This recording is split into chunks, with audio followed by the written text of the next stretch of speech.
All right, in case you were hiding under a rock this week, there was a presidential debate. If you forgot, I don't blame you. And it was pretty forgettable, quite honestly, especially considering that once again, the frontrunner for the Republican nomination did not attend. But that is not to say the debate didn't further reveal the depravity of the GOP. Take a look. No one up here is going to call you Donald Trump anymore. We're going to call you Donald Duck. All right.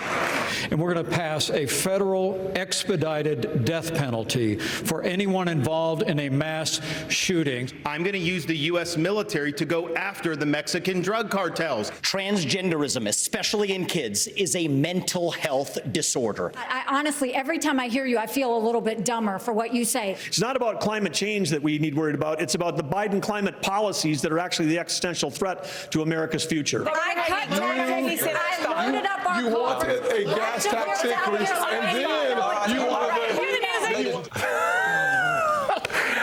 Who better to react to this train wreck than the one and only comedian friend of this show, Matt Friend. Listen, we appreciate you taking time. I'm so excited to be back. Dude, you're probably you're the busiest comedian I know, but more importantly, we now have you officially as our debate correspondent. Yes, so I know. I'm thrilled to be back. I got off a plane. I'm on a tour, and now I'm back with you, so I'm thrilled to be here. We're glad to have you back. What do you think Donald Trump thought of that debate? Well, excuse me. Before you even ask the question, we all know you're a dog. You're a dead dog. And what I can tell you is the failed Christie, he called me Donald Duck, which was actually not too bad. Not too bad. If Christie calls me Donald Duck, I'd like to call him Chris Cow. Chris Cow like moo, right? You see Nikki Haley, who is like the great Pocahontas Warren. She's talking about a Native American. Look at my Native American, such a great person, right? You had the guy from Life of Pi in there, too, the great Vivek Ramaswamy. That was fantastic, right? But I'll tell you what, Rob DeSanctimonious did it. His polls are dropping like a rock. And Pence probably should have been hung, but that's a different story. China, thank you very much, Tim Scott. What an African-American. We have more to go. I know, so Chris Christie cracking that Donald Duck joke. Yeah. How many times do you think he rehearsed it? Because he delivered it with the anticipation of a truck hitting a wall. I think Chris Christie rehearsed that line dozens of times, but that was the least of my concerns, America. To be completely honest with you, you had Doug Burgum on stage. I think Kim Jong-un has a better chance of being president of the United States than Doug Burgum. And by the way, Doug Burgum, as long as you're watching, if your name isn't Dan Levy or Eugene Levy, you should probably trim your eyebrows. Mike Pence bragging about how he's been sleeping with a teacher for 38 years. The only thing less sexy than that is footage from Lauren Boebert's date nights, okay? Okay, and then you got, who else we got? Who else was there? Vivek Ramaswamy. Vivek Ramaswamy. In this country, we have an epidemic of wokeism. We can choose American independence or being subservient to Ukraine. Which do you prefer? He's just like that kid in class who knows everything. He's so jacked up on something. I mean, he's just like so intense with like every... way too intense. Like he is Trump. Yeah, exactly. And by the way, Mitch McConnell was not on the debate, I will say, but I admired his statements on Dianne Feinstein, but it was a little bit jarring, America, because Mitch McConnell actually looked young when talking about Dianne Feinstein's passing. And rest in peace, Dianne Feinstein, for sure. But it was weird because Mitch McConnell was the guy 2 weeks ago who was asked, will you be seeking re-election in 2026? And he replied, well, I was seeking what?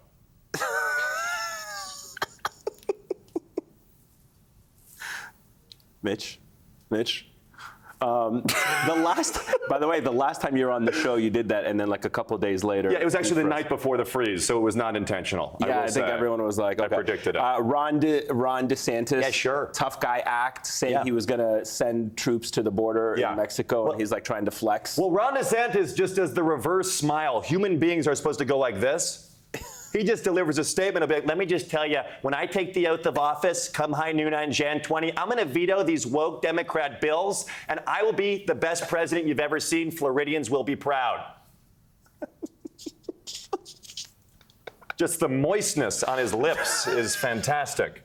It's insane. The big headline this week, obviously, Kevin McCarthy. I mean, he is definitely in a lot of trouble with Matt Gaetz. Well, let's start with Kevin McCarthy's thoughts on how this week has been for him in this government shutdown. I think that the real threat, Eamon, to the people of America is not Vladimir Putin. It is Zelensky and Matt Gaetz and Alexandria Ocasio-Cortez.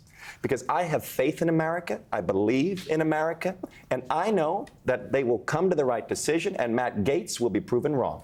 Which is why I'd like to announce tonight I'm going to expel him from the government. Thank you so much. I just want Hakeem Jeffries to come out and be like, we need democracy over demagogues, maturity over Matt Gaetz and McCarthy. Thank you so much.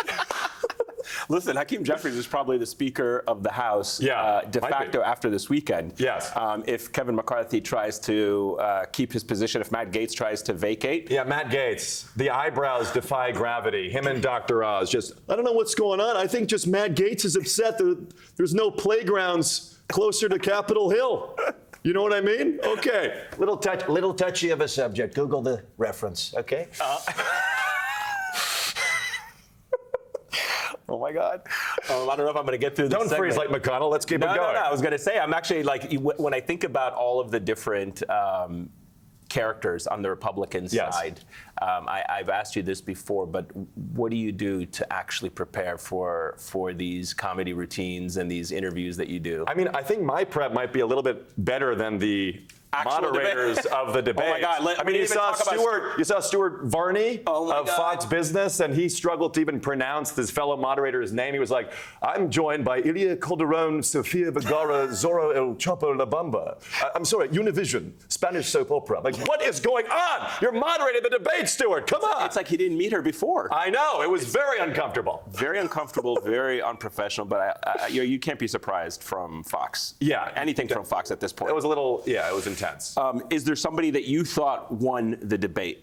I mean, there was so much yelling and shouting over. I won the debate. Comedians won the debate, to be completely honest with you. But I don't know. I mean, Nikki Haley definitely seemed kind of strong because she was yelling over everyone, I would say. I mean, DeSantis somehow has not changed strategy at all. He's just kind of there. And the problem with DeSantis is the voice is a little too weak. I mean, he can't be shouting over people. Christie's standing there. I like the Donald Duck line, but it was a little too rehearsed, if you ask me. I got to say, Donald I don't think there were any big winners from the debate, though. I really don't. I think Trump is so far ahead, he's in a league of his own. I mean, the insults are next level. He calls Nikki Haley bird brain. That's the new one he called. Like, it's just, I don't know what they can do, but I do think Trump is right that it really kind of is an audition to be one of his potential VP pick or a cabinet member. Can you just imagine Donald Trump and Vivek Ramaswamy on the same ticket on the campaign trail? Do you think the country has the bandwidth for those two people? I think between the absurd policies and the rhetoric, but also the kind of like demagoguery between the two of them and the denialism of just common sense, basic facts. I think Vivek is like a Walmart Trump,